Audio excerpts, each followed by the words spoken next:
Welcome to a Stormy in Kempton. Save the world! Follow-up. Hello world, we're glad to see you again. This is a follow-up episode to see how you are doing with coming up with your communication plan, which was our assignment for last week. Hello Kempton, how are you? Hi, Stormy. I'm good. How about you? I'm doing fine. How is your communication plan coming?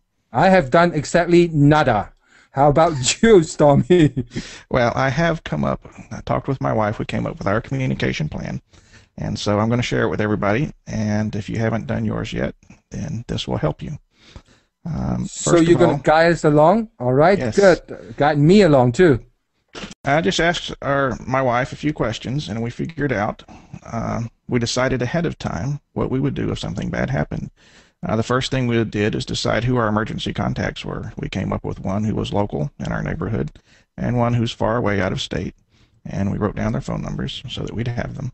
Why do you need to have one local and one out of state? And by the way, viewers out there, don't worry. We will have a printed example out so you can actually print it and modify it up to your heart's content. So why one local, why one out of state?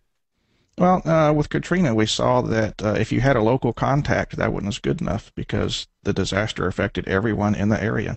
You need to have someone far away that will be out of the disaster area that you can communicate with.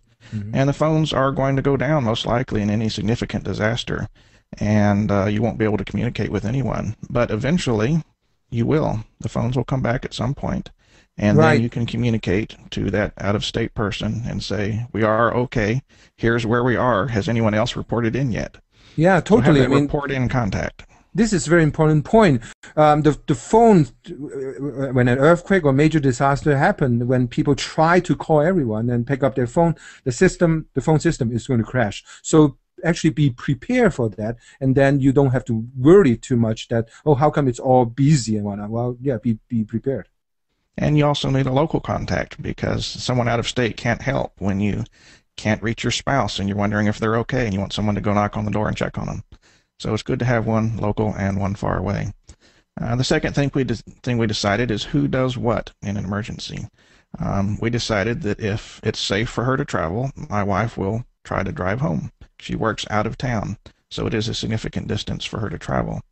And if it seems unlikely that she could travel, then she will stay put and I will go to her.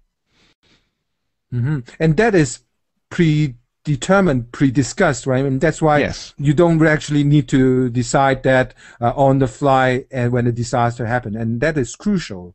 You don't want to cross each other's paths looking for each other and miss each other and spend the next 3 days missing each other. Right. And does that actually assume that you're already in contact with each other, or that is even when there's no phone communication, you have not contact each other, you still go ahead? Well, if you can communicate with each other, then you can decide right then what to do. But Obviously. If you have no way to talk, then you know ahead of time what you've decided to do, and then you can both carry out the plan if you've written it down. Right. So the second question that we addressed is, where do we go? If I go looking for her, where should I look for her? And so we decided that if possible, she'd stay at her office. If she couldn't stay there, she'd go to a campus shelter. She works at a university. And if she can't go there, then she'll go to a particular friend's house that lives nearby. Right. Again, so I know where to search when I go looking for her. Right. Again, in anyone's communication plan, this sequence is important because once you decide, and I presume each person has his or her own sequence of location and whatnot, and then that makes sense to them. So it's not just, it's the thinking that leads to that decision or the list of location, right? Right. And it's going to be different for everyone. So figure out what's best for you and your family. Mm-hmm. And then the third or fourth question that we addressed was, how do we go about travel if we travel? We've specified a specific route that she will try to drive home. And so I'll drive the same route as I'm going to her so that we will meet each other. But, if trees are down, the road may be blocked. So we've also designated a second and a third route that she'll drive. Give me an example. Explain on the route. Let's say if you pick a route to go to each other, like if the road is divided highway, you're still not going to meet each other. I mean, what do you mean? But you'll see each other. And believe me, we'll be looking for each other in a disaster. Our eyes are going to be peeled for where is my loved one? Yeah. Yeah, but on a major city, major highway like a Vancouver or Yeah, LA, when you're there are right. massive My highway scale of systems. highway is I live in a small rural Right. area, so Mm-hmm. there's not a lot of cars, and you Mm-hmm. can see the other side of the highway. Right. If your route is on some huge divided 10-lane highway, then you may not see each other. Mm-hmm. That is true. So you may want to account for that in your emergency plan. Take routes where you will be able to see each other. Okay, drive smaller route and whatnot, and that may be a benefit too. I guess in an earthquake in LA or whatever, the highway may not The be. major roads are going to jam. Mm-hmm. And think about other things. If you have children, who's going to get the children? You don't want to both show up at home and think, "Oh, wow, I thought you were going to go to get them."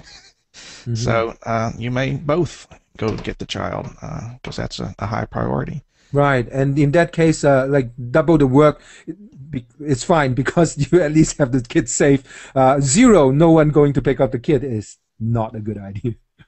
And then we've also decided wherever we go, whatever we do, first we leave a note saying what we did and where we're going. And if possible, we call our two emergency contacts and let them know where we're going as well. I see.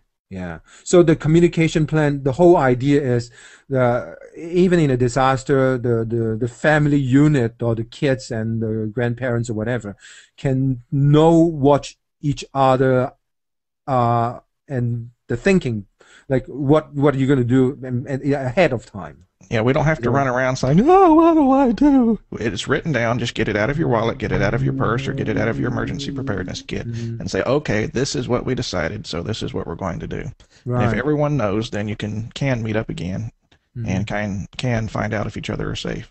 Right. And seriously, I mean, it's really just a piece of paper that you can write those information down. It's nothing fancy. You don't need to laminate it or whatever. You write it down and then fold it and put it in your wallet or your purse, and that at least you have one thing done, which is very Yes. important, right?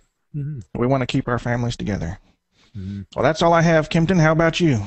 All right, that's all. Well, thank you very much, Stormy, for the insightful information. And I'm going to do exactly what you told me. And next time we're going to check up on you guys and see how have you guys progressed, right?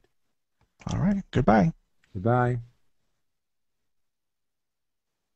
Tune in again next week when Stormy and Kempton save the world again.